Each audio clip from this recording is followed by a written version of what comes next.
Hello fellows, Herogon here. April 2024 has been another ride. I'm about to finish my 2 classes for April at Full Sail University's online stuff, with another 2 starting this May on the first Monday of that month. Who knew Full Sail could get one exhausted on doing monthly Funlogs? I've also been doing on-the-job training, which could land me a job. Not saying it will, just saying it could. From job training to schoolwork, Herogon, just cannot quit that easily. With all of that said, let's get into the Funlog.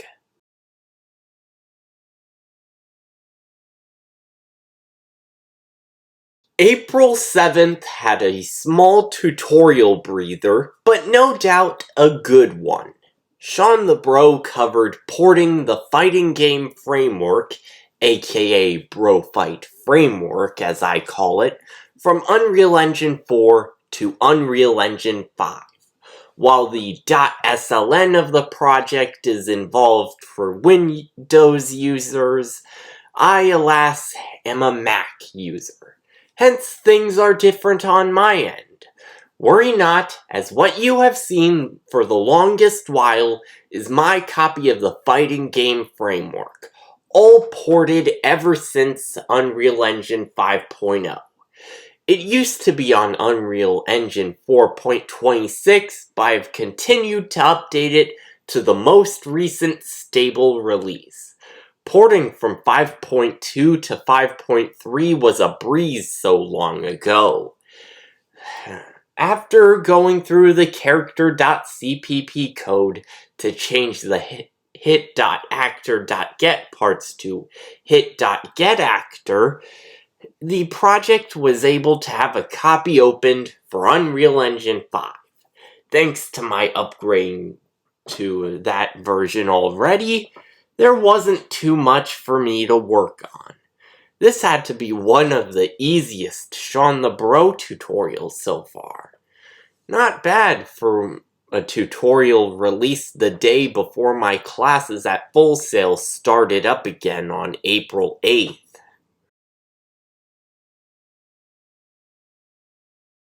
April 14th was another small tutorial, yet welcome for what it showcased. A question for all of you.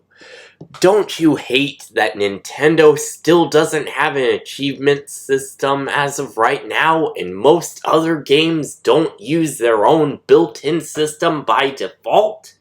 Worry not, for the fighting game framework from Sean the Bro has you covered. While it's still in the early stages, an achievement system is in preparation. There are 2 new widgets created, being Achievement Tile and Achievement Unlocked Notification. So far, we have only done some typical designs with these widgets, from canvas panels and text to images. In the event construct of Achievement Tile, we set our text and brush image using 3 variables: Achievement Name, Achievement Description, and Achievement Icon. The event construct of Achievement Unlocked Notification only uses the achievement name and icon. The former variable is just a description of the achievement we unlocked. Both widgets are similar, but may be used differently. For the Achievement Unlocked Notification, we use it to notify our players if we have unlocked an achievement, such as opening the game. We only create this notification widget in the level blueprint of our main menu level so far. While it's far from over, as an old Chinese proverb says, the journey of 1,000 miles begins with 1 step.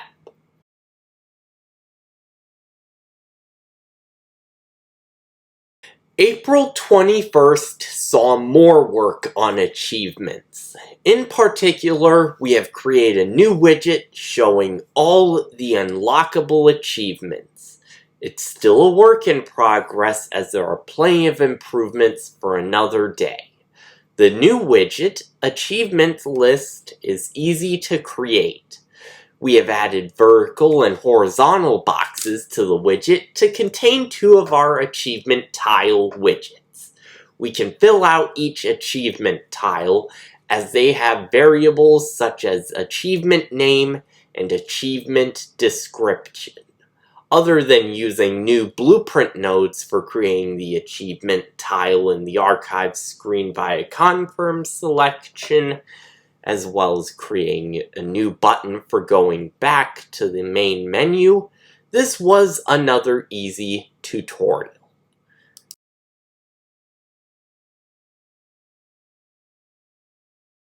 April 26th is a very big surprise no one, not even I, could have expected.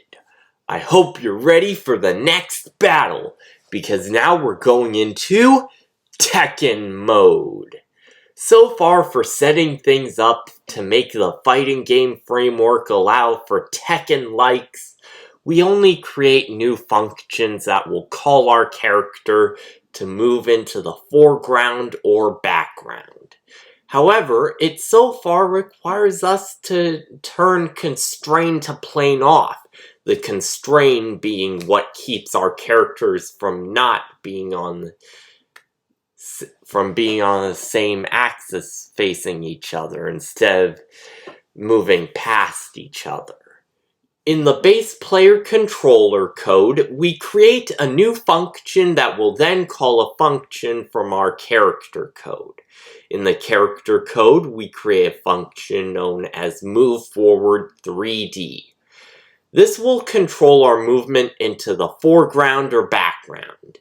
We use our typical add movement input function for this one.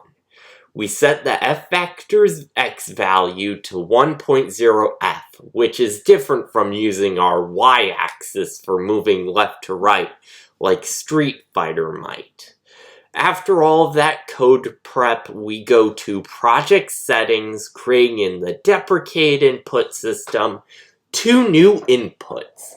Move forward 3D P1 and move forward 3D P2.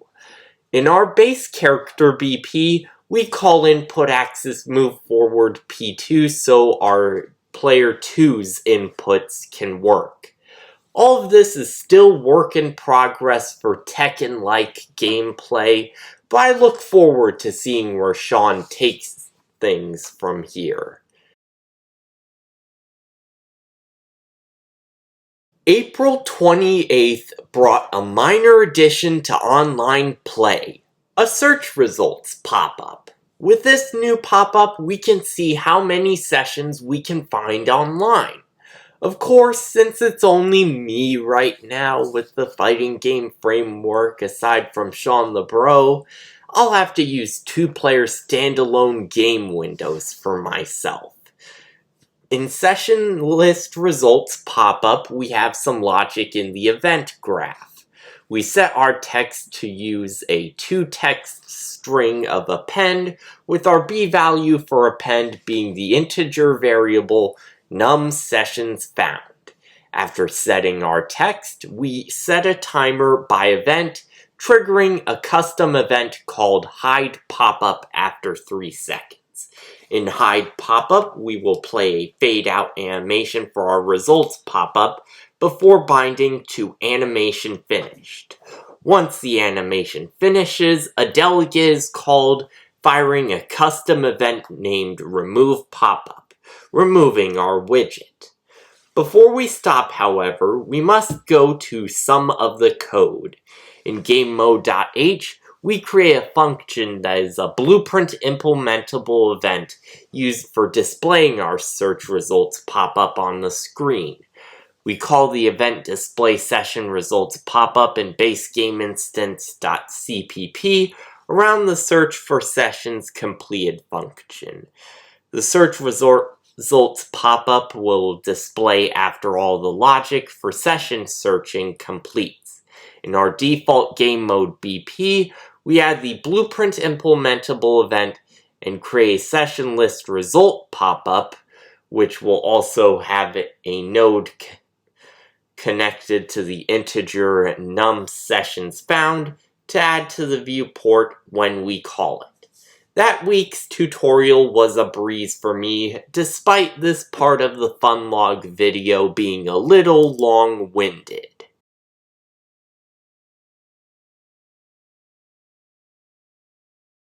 And now for our results. Everything that month might have been a breeze, but college has left me no slouch on things.